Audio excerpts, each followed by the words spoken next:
Public ঘুমায়, যেই দিন বেড়াকে ফিরে যাবে ওয়াকা সাহেব, পাবলিক সেটা ভাঙা মাইর দিবে, সেটা ভাঙা মাইর। কেউ হয়তো রক্ষা করতে পারে না, আওয়ামী লীগ লাগবে না, আইন আদালত লাগবে না, পাবলিক সেটা ভাঙা মাইর দিবে আমার ভাবির পোলাদের। আমার ভাবির পোলারা তখন মনে করতেছে যে ইউনুস জেঠা আছে, ওয়াকার ভাইয়া আছে, তার মামুরা আছে, তার খালুরা আছে, তার মামু খালু ওয়াকার ইউনুস তাদেরই পশ্চাৎ থাকবে খালে আর বিলে। এদের কখন কিভাবে বাঁচাবে? এরা এই মুহূর্তে শেখ হাসিনার আগমনের যে সম্ভাবনাটা, শেখ হাসিনার গ্রহণযোগ্যতা যে বেড়ে গেছে, এতে তারা উন্মাদ হয়ে গেছে। তারা ভেবেছিল আওয়ামী লীগ আর কোনোদিন ক্ষমতায় আসবে না। দেখেন না, সারাদিনই কোরাস গাইতো, আওয়ামী লীগ আর কোনোদিন আসবে না, শেখ হাসিনা আর কোনোদিন আসবে না, পালাই গিয়ে যাওয়া লোক কোনোদিন ফেরত আসে না। এত চেঁচামেচি কেন? তো শেখ হাসিনা আসতে চায়, তখন এত চেঁচামেচি, বুকের মধ্যে কামড় লাগে কেন? তোমরা গল্প করছো পলাতক লোক কোনোদিন আর ফেরত আসে না। জি ঠিকই তো, তোমরা ধরে আনবে, তোমরা জি জি জি, হস্তান্তর করতে হবে, এগুলো বলছিল আগে তারা। এগুলো শুনেন, এরা এরা বিভিন্ন ন্যারেটিভ পয়দা করে আওয়ামী লীগের মনোবল ভাঙতে চায় কর্মীদের, কাজ হবে না। তারপরে বাংলাদেশের সাধারণ জনগণ যারা শেখ হাসিনার অপেক্ষা রয়েছে, তাদের মধ্যে একটা বিভ্রান্তি ছড়িয়ে দিতে চায়, তাও কাজ হবে না। কারণ হচ্ছে যে বাংলাদেশের সাধারণ মানুষ এই মুহূর্তে, আমি আর একটা কথা স্পষ্ট করে বলেছি, কালকে আমাকে বলেছে যে ফরিদ সাহেব, আমাকে একজন জিজ্ঞেস করেন, ফরিদ সাহেব আপনি কিভাবে বলেন আওয়ামী লীগ ক্ষমতায় আসবে, কিভাবে বলেন শেখ হাসিনা দেশে আসবে? আমি বললাম যে তিনি এত কি কাজটা করেছে ভালো যে তারা আসবে? আমি বললাম ভাই, আওয়ামী লীগ যা করার তা তো দেখেছেন কি কি করেছে, বরং এখন যারা আছে তারা এত খারাপ কাজ করেছে যে সেই জন্য শেখ হাসিনা কি করছে ভালো না মন্দ কাজ, আপনি মেট্রো রেল শেখ হাসিনা বানাইছে আপনারা দেখেন নাই? শেখ হাসিনা পদ্মা ব্রিজ বানাইছে দেখেন নাই? ওই যে আজকে কি যেন নাম, ডাক্তার মাসুদ বলছে কিন্তু যে শেখ হাসিনা অনেক উন্নয়ন করছে, তারপরে ক্ষমতায় থাকতে পারেনি। জি, শেখ হাসিনা খুব ভুল করেছিল, এই মতিউরদের চিনে নাই। শেখ হাসিনা খুব ভুল করেছিল, আপনি যত কিছুই করেন না কেন কখনোই করতে পারে না। প্রয়োজনে তারা শেখ হাসিনার জন্য তারা কলিজা দিবে, ফেফড়া দিবে, গুর্দা দিবে, রক্ত দিবে নিজের শরীর থেকে, কিন্তু তারা কোনোদিনই শেখ হাসিনাকে বঙ্গবন্ধুর কন্যা হিসেবে পছন্দ করবে না। কারণ তাদের পেয়ারা পাকিস্তান ভেঙে ফেলেছে বঙ্গবন্ধু, তার কন্যা শেখ হাসিনা এবং বাংলাদেশ আওয়ামী লীগ যদি আবার নতুন করে নাম পাল্টে আওয়ামী মুসলিম লীগ না, মুসলিম লীগে ফিরে যাইতে পারে, তাইলে যদি এই জামাতেরা তাদেরকে পছন্দ করে, এছাড়া কোনো সুযোগই নাই। এরা কোনো কালেই পছন্দ করবে না। কারণ শেখ হাসিনার নামটা শুনলেই তাদের, আপনি জানেন, শেখ শব্দটা শুনলেই তারা চমকে উঠে। শেখ শব্দটা শুনলেই মনে করেন কারণ নামের আগে শেখ আছে, সে বিএনপি করে, তারা দেখলো চমকে উঠবে। কারণ নামের আগে শেখ আছে, জামাত করে, তার নাম শুনলে চমকে উঠবে তারা। আপনি এটা নিশ্চিত থাকেন। আমাদের স্যার কিন্তু আবার মাঠে নেমেছেন। স্যার মাঠে নেওয়ার পরে স্যার আবার ফেসবুক হাইড করেছেন, কারণ উনি একটা দিছিলেন, ওই জরিপে দেখা গেছিল তার বিপক্ষে ভোট করেছে বেশি। শেখ হাসিনা আসবে না, এটা আসার পক্ষে 87%, আসার বিপক্ষে 13%। লজ্জায় ফেসবুক ডিএক্টিভ করেছেন নজর। উনি খুব আশা করছিলেন যে তিনি যে এজেন্ডা বাস্তবায়ন করতে চান তার ওই পোস্টে সেই এজেন্ডার পক্ষে ভোট পড়বে, কিন্তু উল্টা হয়ে গেছে, তার বিলাই তারা খামচা দিছে। সেই জন্য বললাম তো, এরা পাগল হয়ে গেছে।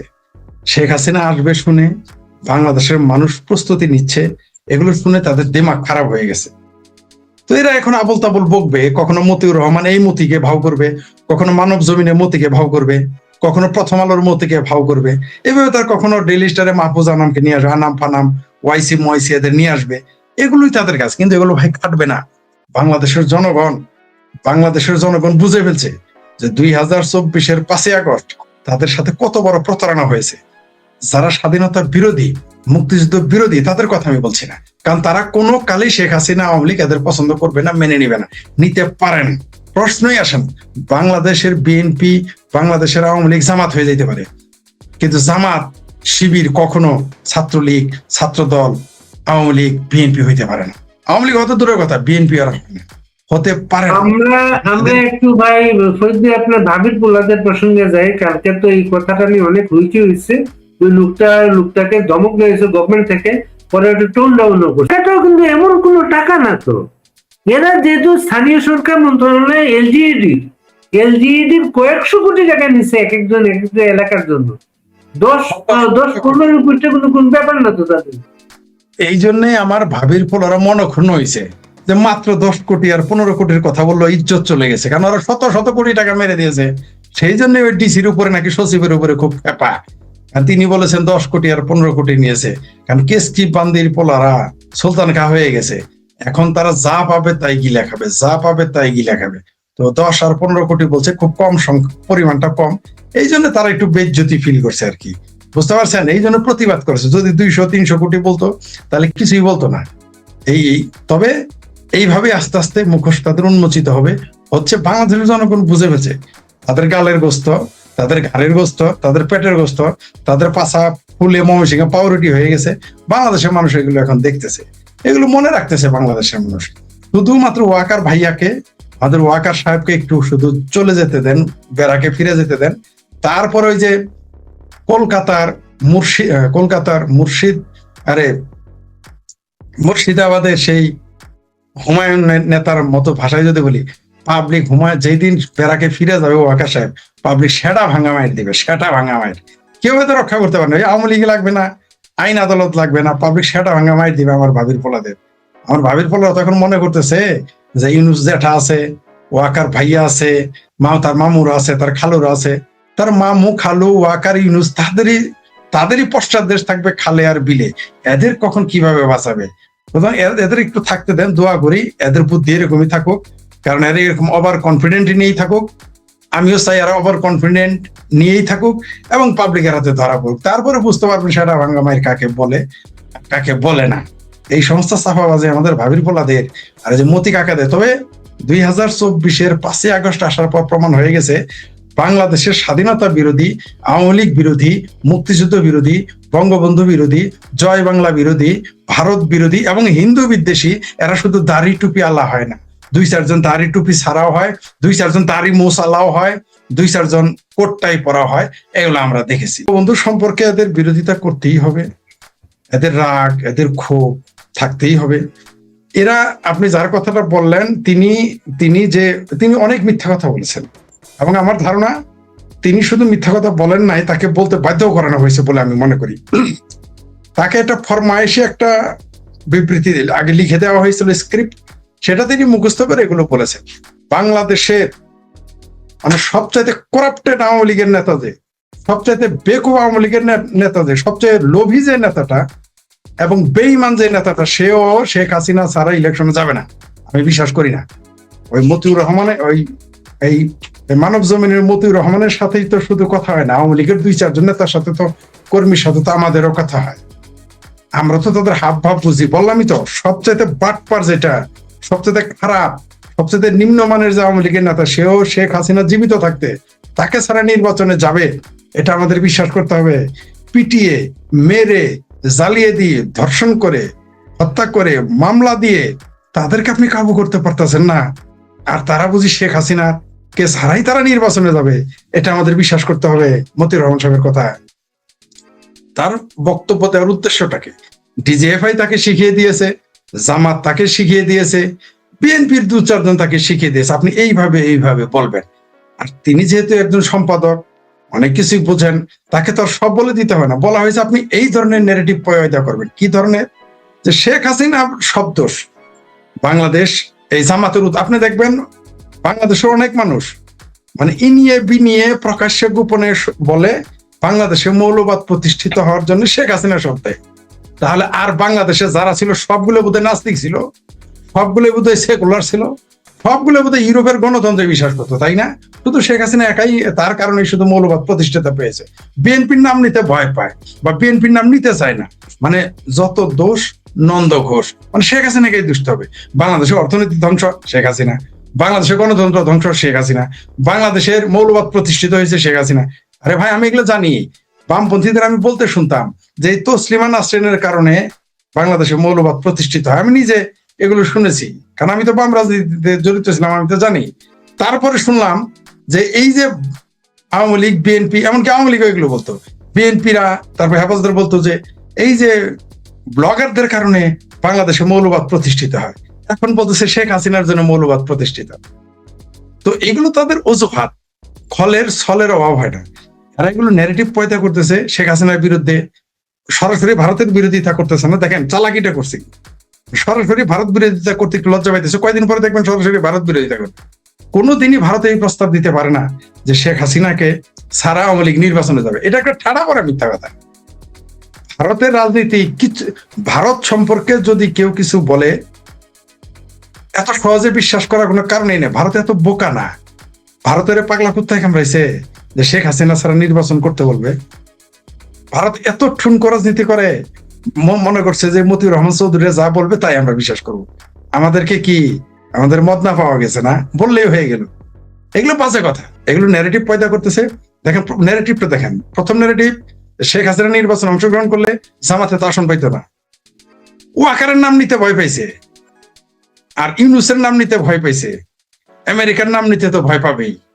তাই তারা এগুলো বলতেছে। আরেকটা কি পয়দা করছে, শেখ হাসিনা ছাড়া আওয়ামী লীগ, মানে বুঝতে পারছেন তো, সে রিফাইন্ড আওয়ামী লীগ, মানে বদামিটা বুঝতে পারছেন তো। আবার এই যে আমার ভাবির পোলা নুরুরা, নুরু ফুরু যারা আছে, এর আগে একদল করতো, এখন তো বিএনপি। যাই হোক, তারা প্রথমে কি গণরিয়া অধিকার পরিষদ না কি বানাইলো, সেটা তারা থাকতে পারলো না, দুই ভাগ হয়ে গেল। ছোট্ট একটা দল, ওটা আবার দুই ভাগ, ওটা থেকে আবার ভাইগে আবার বিএনপি। যাই হোক, এদের এই যে বলতেছে যে আওয়ামী লীগের ফিরে আসার সম্ভাবনা দেখি না, এগুলো ন্যারেটিভ পয়দা করতেছে। ওই যে বললাম না যে সকালবেলা হয়তো বলে দিছে তুমি এই গান গাবা, তুমি এই গান গাবা, সাংবাদিক সাহেব এই গান গাবেন, বিএনপির অমুক নেতা সেই গান গাবে, জামাতের অমুক নেতা সেই গান গাইবে। এগুলো আগে বলা আছে যে তোমরা কি কি সুরে আজান দিবা, কেউ আসরে আজান দিবা, কেউ মাগরিবের আজান দিবা, অনুদ্দেশ্য আজান দেওয়া।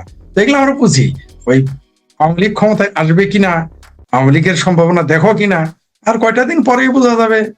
ওই যে গোলাম মাল্লা বলছিল, মনে আছে বিএনপির সর্বশেষ আমলে তারেক রহমান খুব প্রভাবশালী একজন মানুষ, চ্যানেল আইতে মতিউর রহমান তার একটা ইন্টারভিউ করেছিলেন। এই প্রথম তারেক রহমানকে টেলিভিশনে ইন্টারভিউ করে মতিউর রহমান চৌধুরী। আপনি অত খেয়াল আছে বাংলা মোটরে বিশ্ব সাহিত্য কেন্দ্রে যাওয়ার পথে গলিতে বাম দিকে একটা নৌ পরিবহন মন্ত্রণালয়ের একটা গেস্ট হাউস আছে, কিন্তু এখানে এই ওয়ালসা টাওয়ারের সাথে খুব ভালো একটা জায়গা আছে। হ্যাঁ, বুঝতে পারছি। ওই ইন্টারভিউটার পরে ওই জায়গাটা উনি চেয়ে বসলেন। হ্যাঁ, আমাকে একজন মন্ত্রী তখন বললেন যে ভাই চাওয়ার তো একটা উপর এটা আমরা দিতে পারবো। হ্যাঁ, এটা নৌবাহিনীর রিলেটেড গেস্ট হাউস, কিন্তু সেটা চাওয়ারটা একটা বিয়ার থাকবে, আমরা তো দিতে পারবো না। কিভাবে উনি চান? এই মানুষটা কিন্তু ওই ইন্টারভিউতে আছে 4 তারিখে না 2 তারিখে উনি বিদেশ চলে যেতে হয়েছে। কারণটা হচ্ছে 2 তারিখে তাকে বলা হয়েছে আপনার চয়েস, আপনি এখানে থাকবেন অথবা জেলে থাকবেন অথবা বিদেশ চলে যেতে হবে। উনি বিদেশ চলে গেছেন। 5 তারিখের পরে উনি আসছেন। হ্যাঁ, তারপরে রাষ্ট্রপতির সাথে তার সম্পর্ক। রাষ্ট্রপতি যখন উনি বাংলা বাণীর স্টাফ রিপোর্টার, রাষ্ট্রপতি ছিলেন পাবনা করেসপন্ডেন্ট। এই কারণে রাষ্ট্রপতির যে ব্যক্তিগত সম্পর্ক, তার কাছে গিয়ে তখন উনি প্রথম ইয়ার গল্পটা শুনেন। উনি তার কাছে প্রত্যাগপত্র নাই, এই কথাটা প্রথম আসে। এখানে আবার বলেছেন রাষ্ট্রপতির সাথে শেখ হাসিনার সম্পর্ক ভালো ছিল না। 3 মাস ধরে শেখ হাসিনা গণভবনে যেতেন না, সম্পর্ক ভালো না থাকার কারণে। রাষ্ট্রপতি সেই সকালে নাকি সকাল থেকে অপেক্ষায় ছিলেন শেখ হাসিনা আসবেন, প্রত্যেক করতেন। হ্যাঁ, উনি এই ইন্টারভিউতে উনি বলেছেন সেটা। উনি কিন্তু এই মুহূর্তে সবাই যখন যেটা আওয়ামী লীগের ছেলেরা উজ্জীবিত শেখ হাসিনা আসবেন, ওনার এটা ডাউন করার একটা বিষয় আছে কিনা এখানে। এক্স্যাক্টলি, আপনি ওই কথাটাই আমি বলতে চাচ্ছি। এই মুহূর্তে শেখ হাসিনা সম্পর্কে, আওয়ামী লীগ সম্পর্কে পুরো বাংলাদেশে যে বিচারটা তৈরি হয়েছে, এটা আওয়ামী লীগের জন্য পজিটিভ, এদের জন্য ভয়াবহ নেতিবাচক।